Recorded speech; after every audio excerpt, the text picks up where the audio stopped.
नमस्कार दर्शकों, city news channel के दैनिक राशिफल कार्यक्रम में मैं फिर आपके सामने हाजिर हूँ। क्या है, दिन तो सभी के निकलते हैं, दिन बीतते हैं, लेकिन जीवन के कुछ पल सदा याद रहते हैं। जो कुछ खास ठोस यादें हमारे मन मस्तिष्क में भरते रहते हैं, उसी में से कुछ यादों के पल होते हैं। उसमें से एक है हमारा जन्मदिन। कितना आनंद होता है कि जब कोई कहे कि happy birthday to you, happy birthday. हमारा जन्मदिन अपने आप में एक हमारा मानो सूक्ष्म एक स्वरूप ही है, जो हमें कहीं ना कहीं प्रवृत्त करता है कि हमारे भीतर जाने कि हमारा जन्म क्या है, जीवन क्या है और मृत्यु क्या है। तो चलो दर्शकों, आज है दिनांक 2 नवंबर 2020, निज आश्विन कृष्ण द्वितीया है आज, और सोमवार भी।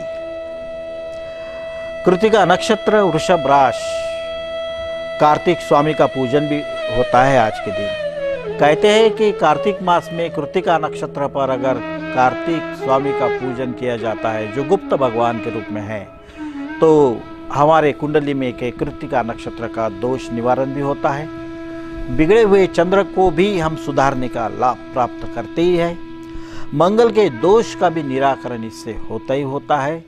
इसके अलावा अगर हमें इस नक्षत्र पर दान करने की, कोई सेवा करने की या किसी का ऋण फेड़ने का योग अगर प्राप्त हो, तो मानो हमारे भाग्योदय के दरवाजे खुल रहे हो, ऐसा भी मानने को कोई हर्ज नहीं। ऐसे वराहमिहिर ने अपने ग्रंथों में लिख के रखा हुआ है, जो कार्तिक मास में कृतिका नक्षत्र पर विज्ञान दिया हुआ है। आज द्वितीया भी है, और हम आज के दिन भैरव व्रत भी कर सकते हैं। भय को रव करने वाला, जहाँ से भय मुक्ति होती है, ऐसे व्रत भी कर सकते हैं। इसके अलावा हम जैसे ललिता त्रिपुर सुंदरी साधना, श्रीयंत्र का स्थापन, या किसी मंदिर की प्राण प्रतिष्ठा, मूर्ति की प्राण प्रतिष्ठा, ऐसे श्रेष्ठ कार्य भी कर सकते हैं। अपने भूमि या भवन का शुभारंभ करने के लिए भी आज का दिन बड़ा ही महत्वपूर्ण होता है। आज इस नक्षत्र पर श्रेष्ठ अगर कुछ करना चाहो तो मोर पंख अगर उपलब्ध है अनायास से, तो अपने घर में रख सकते हैं। मयूर पक्षी का ध्यान या चित्र भी अपने घर में लगा सकते हैं। इसके अलावा भोजन में तीखी चीज़ों का प्रयोग करना बहुत ही फायदे कारक भी रहता है, और तीखी चीज़ों को बांटना भी बहुत ही लाभदायी हो सकता है। कि किसी की तीखी बातें सुनने का आज के दिन बहुत योग प्राप्त हो जाए, तो जीवन में शांति का लाभ होता ही होता है। तो क्यों न चले आज हम नींबू, मिर्ची और बिब्बे से हमारे घर की और हमारी नज़र उतार कर उसको बांधने से हमारी दुष्ट शक्तियाँ रक्षण भी करते ही करते हैं। चलो यह प्रयोग सभी अपनाएं और अपने रुके हुए मार्गों को आगे बढ़ाने में सहयोग भी दें। आज इस नक्षत्र पर जन्मे जो बालक है, उनका विशेष अभिनंदन, क्योंकि यह तो कार्तिक स्वामी के स्वरूप है। बस विघ्न नाशक, शत्रु बनते ही नहीं, न बनने देते। किसी कमजोर को हिम्मत देने का परम पुनीत कार्य इस नक्षत्र पर जन्मे लोग करते हैं। बॉडीगार्ड, सिक्योरिटी गार्ड, हमारा प्रभाव, हमारी पद, हमारी प्रतिष्ठा, या पिंजड़ा जिसे कहते हैं, ऐसा पिंजड़ा सुरक्षा कवच हमारे आसपास बनाने का कार्य इस नक्षत्र के माध्यम से होता ही होता है। कहते हैं जन्मपत्री में कृतिका नक्षत्र में शुक्र का होना बहुत ही घातक रहता है। ऐसे लोगों को संसार का सुख नहीं मिलता है। यह भी एक अनुभवजन्य प्रयोग ही है। इस नक्षत्र में जब बुध होता है, तो व्यक्ति अपने बुद्धि पर नियंत्रण नहीं कर सकता, मनमानी उसके हिस्से में आती है। अगर चंद्रमा इसमें हो, तो व्यक्ति सबके विपरीत टेढ़ी चाल चलने में माहिर रहता है। जो कोई नहीं करता वो करवा लेते हैं। इसमें इस नक्षत्र में मंगल का होना बड़ा ही शुभ फलदायी माना जाता है। साहस और सौभाग्य, सामर्थ्य का परिचय देते ही देते हैं। इसमें शनि का होना बस जायदाद को नुकसान पहुंचाने जैसा है। सदा मतलब एक कंगाल होने की संभावना जीवन में रहती है। इसमें बृहस्पति का होना एक अहंकारी महात्माओं जैसा होता है, जो अपने पुरुषार्थ के मूल तत्वों को भूलकर अवडंबर का शिकार बन जाता है। इस नक्षत्र में राहु का होना भी एक धोखे की संभावना होता है, घात-पात, प्रियजनों से धोखा, ये इसकी संभावना होती है। आज के दिन जो प्रश्न पूछा है, आज 2 नवंबर 2020 को, वो दर्शक है श्री प्रसाद जी गुहे, नागपुर से है, राजन जी रायकवार है, शालिनी जी रेड्डी है। इन्होंने प्रश्न पूछा है कि पंडित जी ये भैरव व्रत क्या होता है और इसे कैसे करते हैं। तो देखो दर्शकों, भय यह स्वाभाविक गुण है, जैसे अफवाह है, जैसे बहाना है, जैसे झूठ है। हम हमारे कमियों का, हमारे कमजोरियों का लेखा जोखा लेकर लिस्ट अप करके अगर उस पर कुछ तांत्रिक साधनाएं करते हैं, तांत्रिक साधनाएं मतलब कुछ विचित्र नहीं होते। भैरव का अर्थ है भय को रव करना, भय को नष्ट करना। फिर उसके लिए कोई मुद्रा हो, कोई न्यास हो, षडन्यास हो, करन्यास हो, या इसके अलावा कोई मुद्रा हो, व्याघ्र मुद्रा हो, या कोई आसन हो, आसन के साथ कोई संपुट मंत्र का जाप भी हो जो आगे पीछे मंत्र को लगते हैं, तो उसी का बार बार हैमरिंग करने से या उस पर प्रेशर देते रहने से एक विशेष ऊर्जा का निर्माण होता है, जिससे व्यक्ति भयमुक्त होता है। इसी को एक अगर अंधश्रद्धा की भाषा में देखा जाए तो अलग अलग नाम दिए जाते हैं और लोगों को शोषण करने का भी माध्यम बनाया जाता है। ऐसा नहीं है, भैरवी की साधनाएं स्वाभाविक है, सहज है, व्यक्ति अपने दिनचर्या में इसका समावेश करके उपयोग कर सकता है। इसमें सबसे पहले होता है आंखें फाड़ना और जीभ निकालना, ऐसी मुद्रा में मंत्र का जाप करना। तो चलो दर्शकों, इस पर आप विस्तार से जान सकते हो, आपके पास गूगल है, मोबाइल है, हम है। कोई और कठिन प्रश्न रहा तो हम आपको देंगे किताबों के नाम जिसमें इसका वर्णन भी है। रावण संहिता, घेरंड संहिता इस भैरव के सिद्धांत से भरे पड़े हैं। अब देख लेते हैं आज के एक महत्वपूर्ण दर्शक का प्रश्न।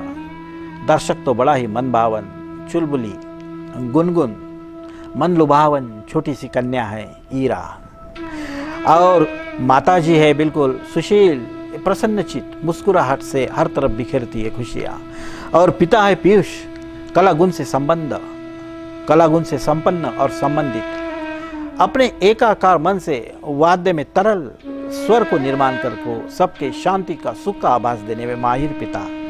ऐसे माता पिता की सुशील कन्या है कुमारी ईरा, जिनका आज जन्मदिन है। 2 नवंबर 2016 को जन्म हुआ था और आज बराबर दिन आ गया है, और हमारे भी चैनल पे आप हो।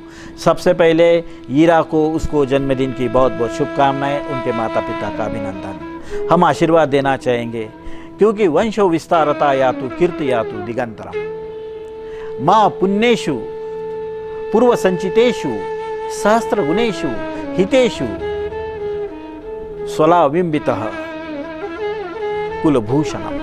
कुछ अलग अलग बातें हम संस्कृत में इस पर कह सकते हैं, जिससे व्यक्ति के व्यक्तित्व में निखार आता है। इस जन्म तारीख के अनुसार सुनो माता पिता और दर्शकों, हीरा बहुत ही एक अलग ही गुणों से परिपूर्ण है, खासकर प्रज्ञावान, प्रतिभावान, जिज्ञासु। इसे सुशीलता के साथ साथ एक साहसी कन्या भी कहा जा सकता है। संगीत के क्षेत्र में बहुत तरक्की होगी। वैद्य के क्षेत्र हो सकता है अपने दादी के गुणों को धारण करे, और अपने परिवार का जो वैभव है, नावलौकिक है, एक प्रतिष्ठा है, उसको भी बनाए रखने के लिए बड़े ही शुभ योग है। आपको आपके जीवन में स्वीकार भाव से बहुत ही लाभ प्राप्त होगा। स्वीकार भाव मतलब किसी बात की शिकायत न करना, जो मिला है उसे प्रकृति का प्रसाद, प्रभु की कृपा और हमारा भाग्य, ऐसा मानकर जिस तरह के लोग जीते हैं, ऐसा व्रत करने का अगर मौका मिलता है तो आपके सुप्त गुणों का आविष्कार चमत्कार स्वरूप सभी परिवारजनों को, आप्त सखियों को, रिश्तेदारों को और समाज को भी देखने को मिलेगा। जैसी जैसी आपकी उम्र बढ़ेगी ईरा, वैसे वैसे आपका मन खिलता रहेगा, बस उस फूलों की तरह जो सदा खिलते रहते हैं, खुशबू बिखेरते रहते हैं। हिमा ईरा और उसके परिवार का हमारे इस कार्यक्रम में स्वागत, आपका अभिनंदन और आपको बधाई भी। अब देख लेते हैं कि 12 राशियों के लिए आज का दिन कैसा रहेगा। मेष राशि। मेष राशि को कोई पेनाल्टी भरना पड़ सकता है, कोई दंड भुगतना पड़ सकता है, कई एकाधिक कानून का उल्लंघन न हो, नियमों को तोड़ने का दोष ना आ जाए। वृषभ राशि। वृषभ राशि को अपने बुरी आदतों पे नियंत्रण करना बहुत जरूरी है, अन्यथा स्वास्थ्य की हानि, बच्चों को परेशानी, परिवार का मानसिक हनन और धन का नाश। क्यों न हम वक्त पे जाग जाए और वज्र संकल्प से अपनी कमियों पर आघात करते हैं। मिथुन राशि। मिथुन राशि को परियों के सपने आ जाएंगे। मैं भी आकाश में उड़ने वाली परी हूँ, मैं भी बड़ी हो जाऊंगी, खूबसूरत हो जाऊंगी, जवान हो जाऊंगी, मेरी शादी हो जाएंगी, बच्चे हो जाएंगे, नानी हो जाएंगी, फिर मेरे नाता नाती मुझे पूछेंगे दादी दादी तू छोटी थी तो कैसी थी।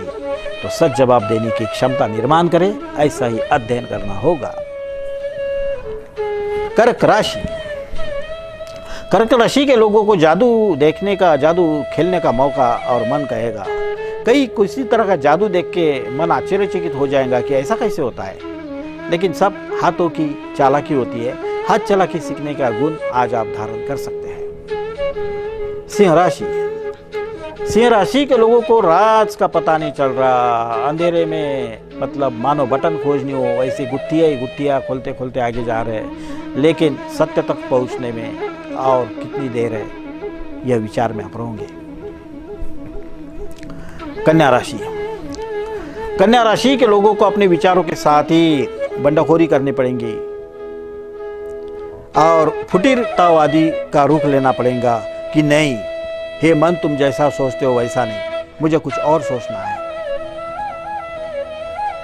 तुला राशि। तुला राशि के लोग खुद को बादशाह जैसे महसूस होगा। नया वाहन, नए कपड़े, जेब में भरपूर पैसे, मुंह में पान और बालों पे कंघी का हाथ। मैं भी कुछ खास हूँ, क्या हर्ज है। दिखावा भी जीवन में एक बहुत महत्वपूर्ण होता है, क्योंकि कई लोगों को हमें देखने से बहुत खुशी होती है। वृश्चिक राशि। वृश्चिक राशि के लोगों को अकेले लड़ने के लिए तैयार होना पड़ेगा। या तो सब कुछ लेकर जिए या सब कुछ त्याग कर आगे बढ़े, या तो संसार में मन लगाए या वैराग्य की ओर जाए, लेकिन दोनों आपके भाग्य में नहीं है। बस जो है उसको रटना, यही है आपका काम। धनु राशि। धनु राशि के लोगों को नया मकान प्राप्त होने का योग है। हो सकता है आपका स्थानांतरण हो, सांप की केचुली की तरह आपका नया रूप सबको देखने मिले। आपके निर्णय से सब आश्चर्यचकित न हो जाए। मकर राशि। मकर राशि के लोगों को आज राज की बातें याद रहेंगी। किसी को खास गुप्त दिया हुआ समय पे जाने के लिए झूठ का सहारा लेकर मार्ग बदलकर दौड़ना पड़ेगा, लेकिन हमारा अंतर्मन साक्षी भाव से देखता है। ऊपर से प्रकृति भी हम पर ध्यान रखते हैं, कोई छुप के रहता नहीं। गुप्त कर्मों में हानि है। कुंभ राशि। कुंभ राशि को भक्ति करके बोर हो रहा है, भक्ति से कोई फल नहीं मिल रहा है। फल भी क्या मिले भक्ति का। भक्ति अगर तेजस्वी हो तो सार्थक, अन्यथा हमारे खाली उपद्रवी स्वभाव को रोके रखती है। समाज हमारा आराम से कोई भी उपयोग कर सके, इस तरह हम बने रहते हैं। अपने मन को बंधन से मुक्त कर स्वतंत्रता दे दो। मीन राशि। मीन राशि के लोगों को आज डॉक्टर के पास जाने का मौका मिलेगा। खुद डॉक्टर बनने का एहसास होगा। मैं भी डॉक्टर जैसा दिखता हूँ, डॉक्टर जैसा सोचता हूँ। सपने में डॉक्टर आएगा और सुबह आपकी मुस्कुराहट आईने में बताएंगे कि जिंदगी बस एक अस्पताल है। मैं मरीज भी हूँ, डॉक्टर भी हूँ। आनंद ही आपकी प्यारी मुस्कुराहट सब तरफ छा जाएगी, मानो सूरज की किरणों ने आपके आभामंडल को नया रूप दिया हो। तो चलो दर्शकों, आप सभी का इसमें बहुत बहुत धन्यवाद और स्वागत भी। मैं प्रकाश वाघ आप सभी दर्शकों से लेता हूँ अलविदा, आपके प्यारे कार्यक्रम दैनिक राशिफल में सिटी न्यूज़ चैनल पर। इस कार्यक्रम को देखने के लिए आप नीचे दिए हुए चैनल पर तो देख ही सकते हो, या यूट्यूब पर जाकर सिटी न्यूज़ अमरावती सब्सक्राइब कर बेल आइकन दबाकर नित्य नोटिफिकेशन ले सकते हो। आप भी अगर दर्शक हो, इसे लाइक करते हो तो आपका भविष्य और प्रश्न भी का उत्तर भी इसमें ज़रूर दिया जाएगा और आपके विचारों का भी स्वागत होगा, सुझाव का भी स्वागत होगा। कल होंगी आपसे फिर मुलाकात, तब तक मैं लेता हूँ अलविदा। हरि ओम तत्सत।